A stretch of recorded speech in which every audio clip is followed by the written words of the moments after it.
ሴትዮዋ ናቸው እና ልጃቸው አሜሪካን ሀገር ነው የምትኖረው የሷ የሆኑ እንግዶች ወደዚህ ወደ አዲስ አበባ ይመጣሉ እና እናትየው እንዲቀበሉ ፈልጋ ቀደም ብላ ብር ልካላቸዋለች እና እየተዘጋጁ እየጠበቋት ነው ስልክ ትደውላለች ሄሎ ማዬ እንዴት ነሽ ሄሎ ያኔ ልጅ እንዴት ነሽ እንደው ደህና ነሽ ደህና ነኝ ማዬ በቃ እንግዶቹ መምጫቸው ቀን ደርሷል ሁሉን ነገር አዘጋጅተሻል አይደለ አዎ የኔ ልጅ ሁሉን ነገር ያው በላክሽልኝ ብር አብቃቅቻ አዘጋጅቼዋለሁ እሺ ማዬ እንትን ይኸውልሽ ማዬ አደራሽን በእናትሽ ያንን ሁሉ ጊዜ አንቺ የምትወጂውን ጥቁር ጤፍ እንዳትጋግሪ በቃ እንዳትገዢ እንደውም በአጠቃላይ ጥቁር ጤፍ ነጭ ይሁን ጤፉ እሺ ማዬ ማኛ ጤፍ በቃ እንግዶች አይወዱም እሺ ስለዚህ ነጭ ጤፍ እንድትገዢ ማዬ እሺ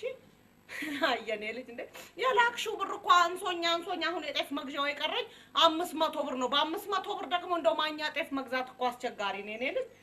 ወይኔ ማዬ እንደ በ500 ቆይ ማኛ አይገኝም ማለት ነው ውድ ነው ማለት ነው አዎ የኔ ልጅ ከቻልሽ እንደው ጨመር አድርገሽ ላኪልኝ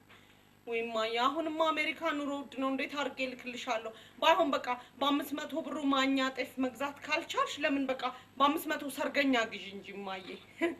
የኔ ልጅ በ500 ሰርገኛ ነው ያልሽው አዎ ማዬ በቃ አንድ ኩንታል ሰርገኛ በ500 ብር ብትገዢስ ምን አለበት የኔ ልጅ በአሁን ጊዜ በ500 ሰርገኛ አዎ ማዬ የኔ ልጅ በ500 በአሁን ጊዜ እንኳን ሰርገኛ እንደው ለቀስተኛም እኮ አይገኝም